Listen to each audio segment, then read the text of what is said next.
single greatest thing you'll do for your child is to show them how to love your spouse well.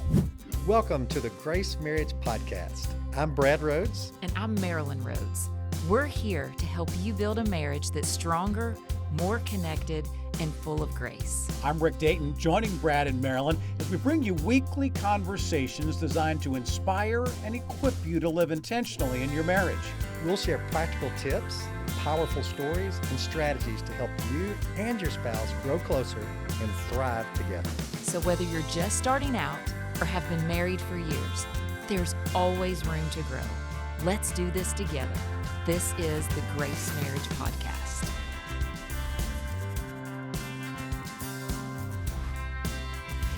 This is Brad Rhodes with the Grace Marriage Podcast, here with Chuck Allen, friend, relative by marriage, pastor. He's been a church leader, a business leader. He's been very successful. He's suffered big failures. He's had financial successes. You kind of had a chance to taste it all, Chuck. I have. As a matter of fact, I have a PhD in failure. And success. You've done them both. So I am wildly successful at failure. I can kill it. Well, you're successful at success too. It's just, which I think one of the reasons that you are so helpful to people is because you've experienced failure and you've experienced success and you've experienced trial and you've experienced loss and you've experienced gain. And I think you being 65, part of the reason that you're such a blessing to me and others is because of all those life experiences God's taken you through. There've been a lot of them. Yeah. And one of them I want to talk about is Chuck and Jenny. It's neither one of their first marriages. And Chuck, if you don't mind, just kind of share for our listeners your story and kind of what God showed you along the way. Sure. I married my high school and college sweetheart. We were married for 25 years, and she passed away in 2005 with breast cancer that metastasized to her bone, lung, and brain. We were only months away from her leaving this earth and drawing her first breath in heaven when a guy that worked for me in a ministry was his wife found out he was in a affair. And he looked at me and straight in the eye, Brad, and he said, "You just don't understand, Chuck. We haven't been intimate in over a year." And I think he thought that I would be sympathetic to that. But I mean, it frosted me like nobody's business. And I remember looking back at him and saying, man, let me tell you what intimacy is.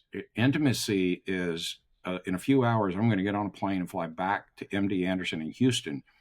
And I'm going to crawl in a hospital bed with my sweetheart, and I'm going to beg God for her life. Friend, that's intimacy. That sex is not intimacy. That's intimacy. Like when you look across the room and your sweetheart can look you in the eye and know what you're thinking, that's intimacy. And then then your wife passed, and tell us how did you and Jenny's my first cousin. How did you and Jenny, tell me how that came about? I mean, this is possibly the weirdest story ever known. Like, so my wife passed away. That's why I brought it up. Yeah. About a year and a half later, my girls and her girls kind of put us in this, pseudo meeting at Starbucks. It turned out to be just the two of us. We had coffee, and then I realized, okay, wait a minute, we've been set up. We walk next door to Macaroni Grill. We eat. I knew I was going to fall in love with her because she ate the whole round thing of bread by herself.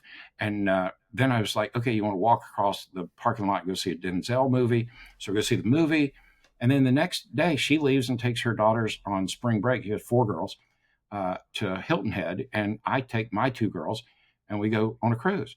During the cruise, I was like, hey, when I get back, I've got these tickets to the Atlanta Hawks game. Why don't we just we'll go together? And so she says, yes, we go there. First time we've ever had even close to a date, and it's not even a date. And they put us on the kiss cam, Brad. I mean, 15,000 people at a Hawks game, and they put us on the kiss cam.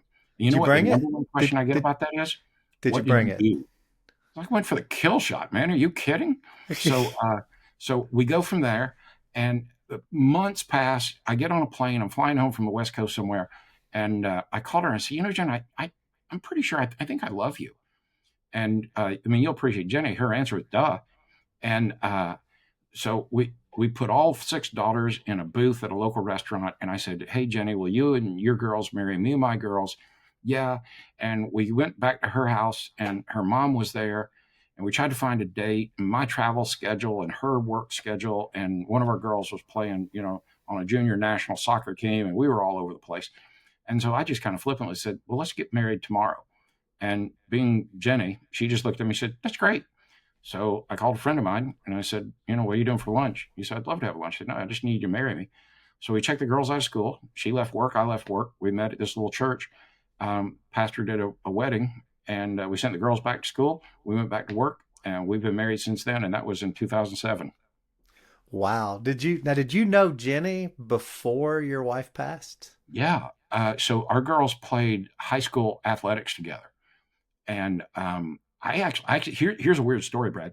I remember talking to her husband, who had left her, and I remember talking to him at a basketball game, saying, "Dude, you don't do this.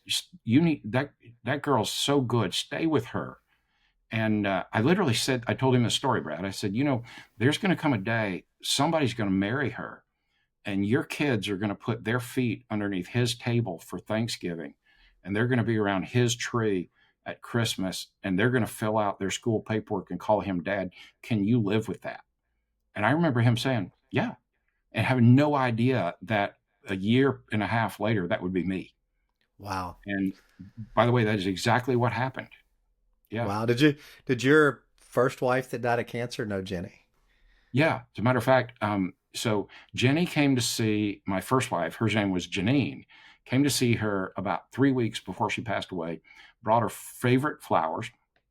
And when Jenny left the hospital, Janine, we knew we were at the end of the run, and Janine looked at me, and she pointed to the door where Jenny had just walked out of, and she said, "Now, when I go to heaven, I need you and the girls to grieve for me for 1 year, and then you can marry her." Wow. And I just looked at her and said, "Babe, that's not how this works. Come on, that's crazy talk. We're going to pull through this, And there again, it was like, wow, I never saw that coming, because Jenny's like this wildly independent woman. It's not like she needed me. If anything, you know what? She rescued me is what she really did, but she didn't really need me. So, I mean, I was probably the pursuer on that. Although I will say, Brad, for those that are watching on video, the first time we went to a movie, she gave me the universal sign for "you're hot." You ready for this? So Yeah. she takes her thumb and she rubs my hand like this. And you've ever wondered what the universal sign for is, bow chicka bow wow, that's it. Because Man. that was a universal sign for you're still hot. And I thought, Now, okay, you got this. now, when she did that, Yeah. were you anticipating that? What was your No. reaction, and how did No. it feel? Yeah. My first reaction was, whoa, how about that? Yeah. Yeah. And then it crossed my mind. I mean, even then, I mean, I'm almost 50 years old at that time. I'm like late 40s, and even at that time I thought, I wonder what she'd think if we went parking. Didn't do it, but it crossed my mind. Yeah. Hmm. I Well, mean, younger listeners are going to wonder what parking is, but back in high school days, back in the 70s, that's what you do. You'd find an abandoned subdivision, and then you'd go to, a place and you'd go parking. I mean, you make out. it's still a thing. It's still Yeah. a thing. I mean, a friend of mine who's a pastor, I won't call him out, but his wife's really funny. And literally, they had a terrible date. They had fought. They didn't get along. And as they're driving back the house, she pulls behind this closed restaurant and just goes after him. She says, "What are you doing?" He said, "Look, That's awesome. she said, "It's been a bad date. It's not going to end poorly." That's awesome. Yeah. Yeah, I mean, literally, she's like, "No. It's Yeah, I love what." Yeah, I do too. It was a strong move. It's back when I was still practicing law. I actually told our church that if they ever, like a cop ever pulls up while they're parking and like gives them a hard time, I'll represent them for free. I don't know. I will tell you this: if I ever get busted for it, I want video evidence that I can prove to my church that I've still got it. There you go. There you go. Now, one thing too is it's neat. You've shared with me that Jenny's leads a ministry that serves like 60,000 meals a year by Meals on Wheels. 65,000 meals a year. 65,000 meals a year. Chuck leads one of the, if not the most loving, fruitful churches I've ever come into interaction with. I mean, community, high school, people around them love them. And the neat thing about marriage is None of that would be happening if it wasn't for your marriage. Uh, well, two things. It wouldn't happen. I'm not sure I would have experienced what it means to a local church to emphasize marriage apart from grace marriage, because you introduced me to a whole nother level of what it could look like, feel like, and be like. But the fact that I get to experience a better marriage makes the whole thing worth it, because I'm the greatest benefactor of what we offer as a church. Yeah, I remember where the first time I went to Sugar Hill, you said, "Oh my goodness, Brad, if the marriages at our church don't work, nothing we do as a church works." No, You said our children, our youth, our finances, basically you said everything we do depends on marriage. Why don't we have a marriage ministry?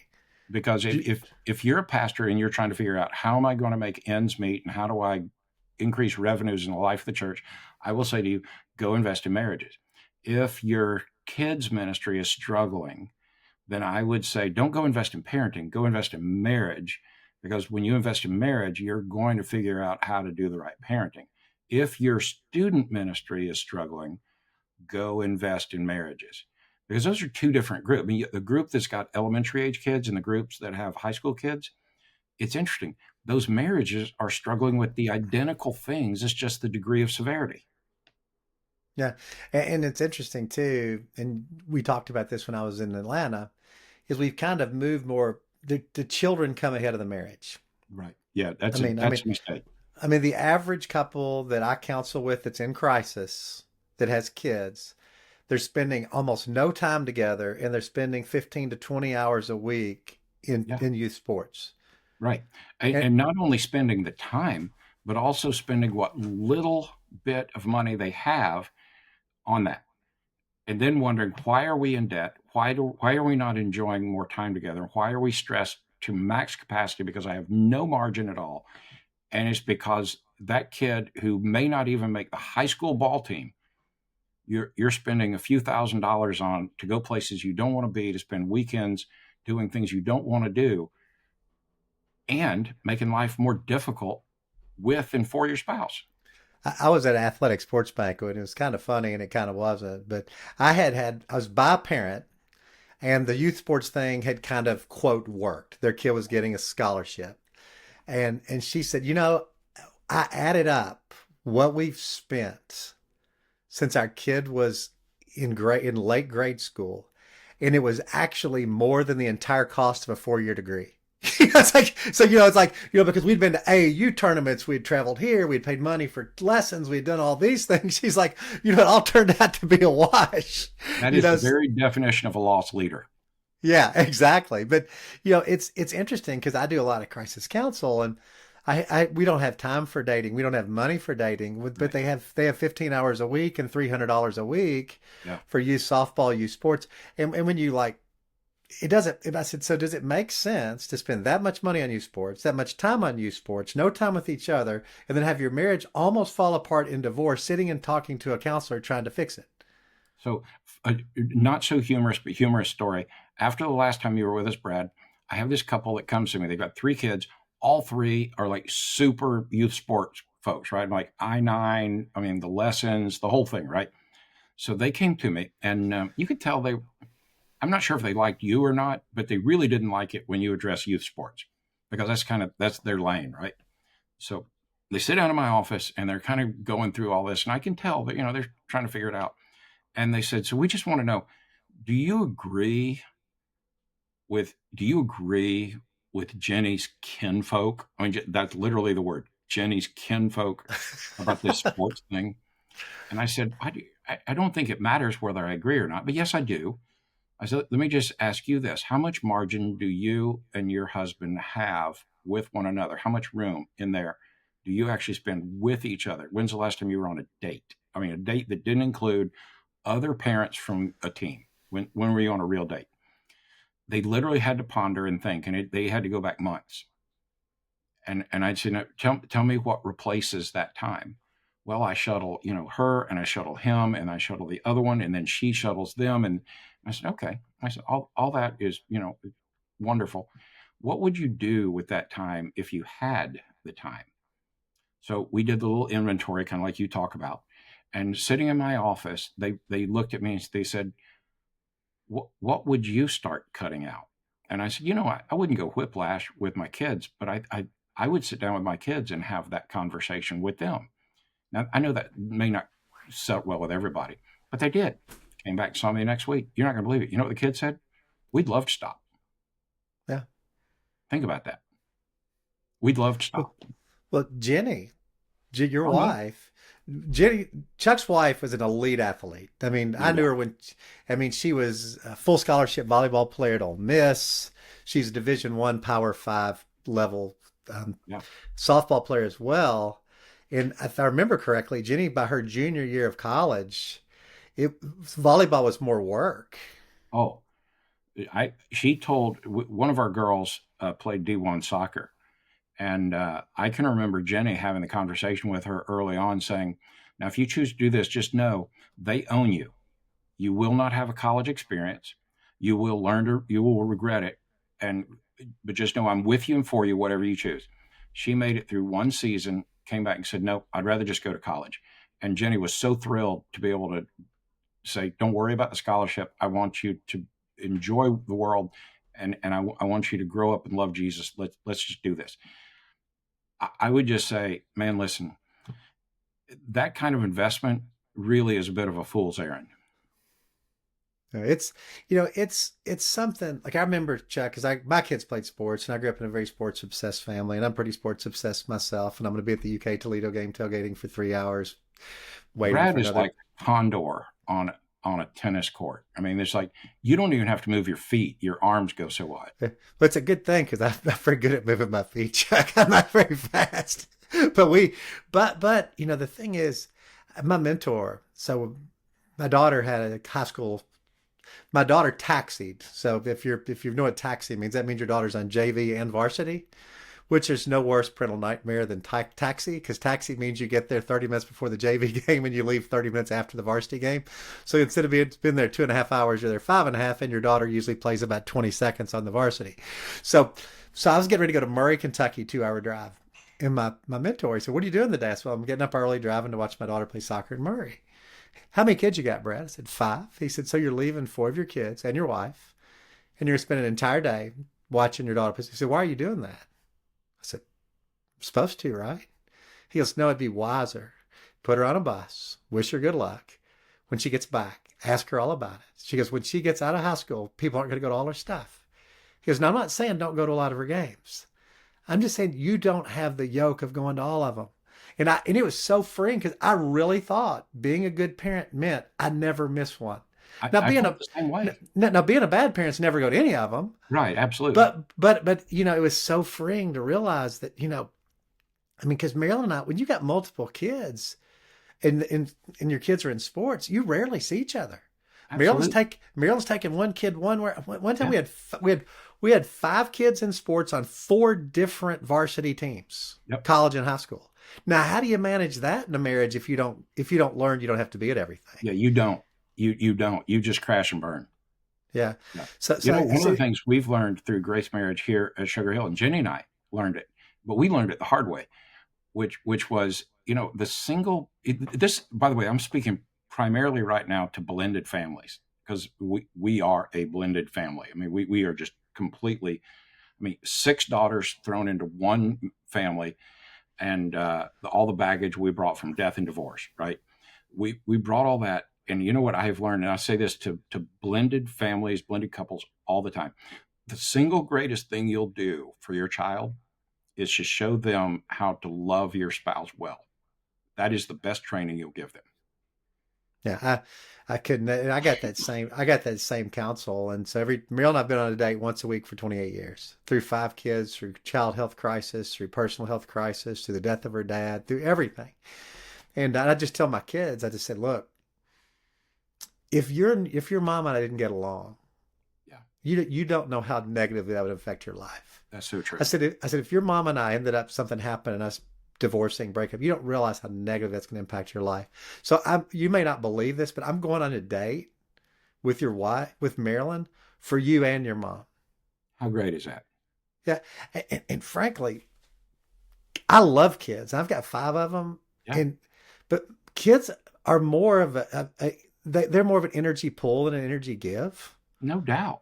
I mean, it doesn't, at least unless y'all did better than me. Our kids like weren't always the most grateful rascals in the world. It's Yeah. like you do a million things for them. I remember one time Abby told me, it's like she asked me for one more thing. I said, Abra, your dad's tired. She goes, would you quit complaining about doing your job? She said, would you quit complaining about doing your job? Yeah, I She get goes, it. I she get goes, it. you chose to have me, Dad. Yeah. I mean, it's So on you. stop.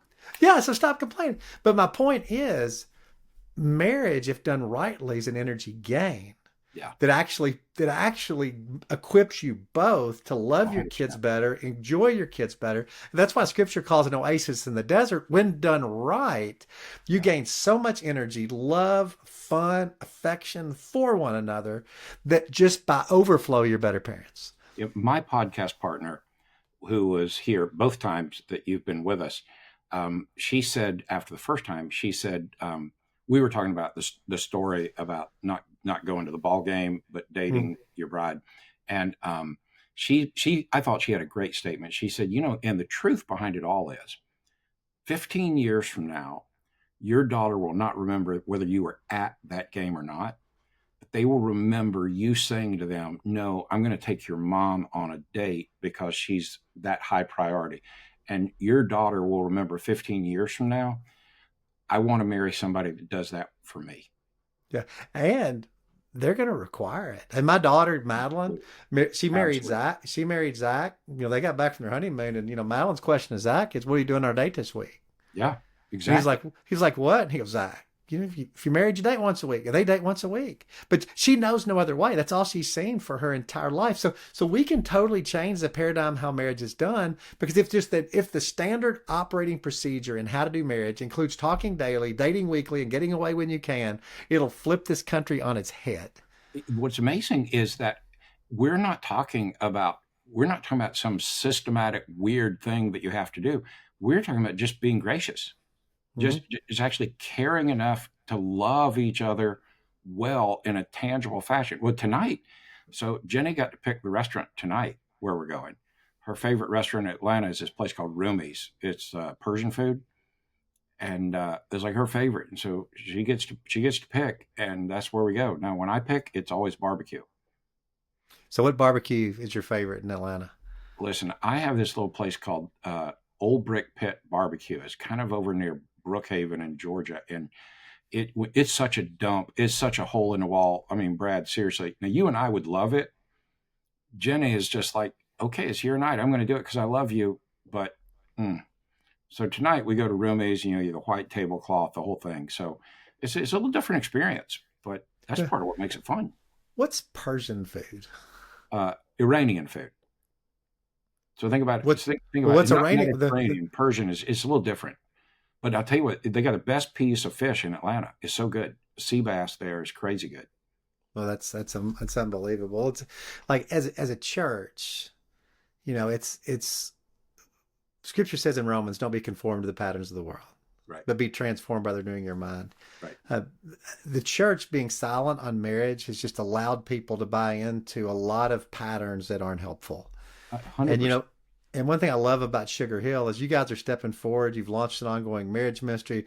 You're trying to disciple marriages and help them do marriage in a way that's gospel, not in a way that's conformed to culture. Well, but in fairness, Brad, I wish I could take credit for it. Um, Grace Marriage gave us a model where I didn't have to start from scratch. To me, that's the whole deal. Like, if a church doesn't have to start from scratch, and I can get this big runway ahead of the pattern, then I have the opportunity to just accelerate the process. But because of the work that we get to be a part of through Grace, what happens to us is now for our next budget year, we've actually budgeted to have a full-time marriage pastor, and so we already know who it is, and they're already starting to make their plans. We want to elevate marriages at Sugar Hill Church and in this community in Gwinnett County. We want to leverage and literally elevate marriages beyond student ministry, kids ministry, worship ministry, because we think they touch all those and then some. Yeah, it's like healthy marriage ministry literally pours fuel into every other ministry. You have Hugely. happier, more fruitful, and you don't have as much of a drain of couples. It's rough on a church when couples divorce in the church. Well, here's an area that I haven't even told you about, but this is that we are finding now. The largest group of people that we get volunteers out of now are our groups that are coming through Grace Marriage. I mean, our Yeah. marriage ministry is producing a far higher percentage of volunteers than any other group in the life for a church, because they have found new lifeblood in giving their life away as they've learned to give it away to each other. Yeah, and I've found that if you life as you get older, I'm 57 now. I think you're 65, Chuck. Life's really hard. Yeah, I it is. mean, you see your relative. I had breakfast with my Uncle Tom, who had a stroke this morning, which breaks my heart. Mm.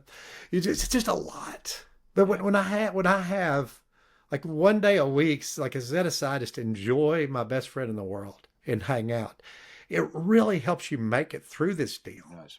Because life, it's not an easy thing. And as you get older, you see more death, you see more Yeah. things, you see more marriage breakups, you see more of that. And marriage just it really does help. Like you've shared before, it helped you get through the lowest part of your life. I mean, Absolutely. Jenny calling a doctor and saying, "Come over, knock on the door, talk to my husband now because Yeah. he's not doing well." Yeah. I mean, Grace Marriage wouldn't exist, and I mean, can you imagine what would it be like if God didn't give us Jenny and Marilyn? No. I mean, the I think that Jenny and I, when we're not right, in our house we call it Tukey. Like when we're Tukey, it's like, "Are you okay?" "I'm fine." That's Tukey, right? "Where do Mm-hmm. you want to go?" "Don't care." I mean, that's Tukey. You know, when we're Tukey, we have learned, call it what it is. That's Tukey. Let's stop whatever we have to and talk. This is what I find so fascinating about just healthy marriage at large. You can solve anything with a grace-filled conversation. Mm-hmm. Anything. Yeah. Uh, but the infusion, if it doesn't start and stay with grace, it's not going to last, because then it's about my way. Yeah, and I think it was Keller that said, if everything in your life's going bad and your marriage is great, you're okay. If everything in life is going terrible and your marriage is, if everything in life is going great and your marriage is terrible, everything in your life is awful. Yeah, for And sure. and I know somebody now. They're very wealthy. Their job's going great. They're healthy. They're everything else, and literally they're hardly functional because their marriage isn't right. Because it literally, it's spaghetti sauce on your life. It just seeps into every part of it. When Jenny and I are not in sync, my ministry is bad. My journey is bad. My drive to work is bad. It feels like I got less gas in my truck. I got less gas in my tank. I mean, just nothing's right. Yeah. So the encouragement is, it's obviously marriage is that important. If you look through scripture, so Yeah, invest in it. So just invest in it. I mean, absolutely. you grow things you're intentional with, and churches are starting to be intentional with marriage ministry. Couples starting to be intentional with marriage. By God's kindness, we had like 90% attendance at our last Grace Marriage session. We had Yeah. like 81 couples out of 95 show up for the third quarter, which man, I just was so encouraged. Now we're about out of time, but you got to let people know your use of Alexa in your house was fascinating. I mean, it's like when I'm in Chuck's house. I mean, tell our audience like how you enjoy Alexa. So And I have this fascination with Alexa. So all of our lights, thermostats and everything are an Alexa command. Now, the funny thing is that my wife Jenny has a love-hate affair with Alexa, because for whatever reason, Jen and I cannot get in sync on this one thing. What is the right command? You know? So we really dumbed it down. So when you come downstairs and you, like in the morning, you say, "Alexa, light it up," she will say, "Bless the Lord, oh my soul, and all that is within me. Bless his holy name." And she'll say, "It's going to be a great day, Chuck and Jenny." I mean, she'll just go through all that. She'll tell me the weather. She'll read me my calendar. All the lights come on. And at the end, because I'm a Georgia Bulldog, she says, "Oh, and never forget, go dogs." And then, like when you go to bed, you say, "Alexa, good night." And she'll say, "Sleep tight." It's going to be wonderful. Bless the Lord, oh my soul, all that is within me. Bless his holy name. And don't forget, go dogs. And then we go to Yeah. bed. I was in Chuck's house and I got to witness about 8 versions of Alexa. I mean, you have an Alexa for when you want to watch a movie. It dims the lights and Absolutely. tells you to enjoy the movie and reminds you, go dogs. Remind me, go dogs. And she told me last night, take the trash out. Well, and one thing I'll tell you, it's like, this is for SEC fans. If you are loving, generous, kind, and humble, you actually draw people to your team. Yeah. See, like I like Georgia's my second favorite SEC team because of Chuck. Well, the problem is Kentucky. I'm now a Kentucky fan because of you and your dad. And we both hate Tennessee for the inverse reason. That is one of the first things I loved about your dad. I'd been in your dad's house less than 10 minutes, and he looked at me and he said, tell me what you think about that Tennessee orange. To which I described to him, I said, the only thing I hate more than Georgia Tech is Tennessee. And he said, we're going to be friends for the rest of my life. Yeah. But you don't like, I didn't know you like Georgia Tech less than Tennessee. Yeah, that's fascinating to me, but that's because they're terrible. I mean, at least Tennessee is competitive. I mean, Tech is like, really, I mean, they're like the Austin P of the ACC. They're the governors of the ACC. So, but it's, for our listeners, some of you aren't in a great spot. And there was a time Chuck was super depressed. There's a time I was super anxious. There's a time I wasn't loving Marilyn well. There was a time Chuck wasn't loving Jenny well. Yep. It wasn't because we didn't love them. It's just our capacity was low because we weren't doing well. So right. my encouragement is get help, get counseling, persevere. This marathon of life has a lot of tough miles in it, but it has a lot of good miles in it too. They are so worth it, but they're only worth it together. Amen. Yeah, Scripture said it's not good for man to be alone. No. So it's he credited Eve and he credited. I dealt with aloneness before I even dealt with sin. Yeah, it's so invest in your marriage. Chuck, thanks for being on the podcast. Thanks, it's always good to see you, man. Appreciate you sharing your journey with our audience, and I'm thrilled to hear things are going so well in your ministry and in your family. Thanks, buddy. God bless. Hey, God bless. Thank you for joining us on the Grace Marriage Podcast. We really hope you're feeling inspired to take intentional steps to grow in your marriage. If you enjoyed today's episode, please don't forget to like, subscribe, and share it with a friend.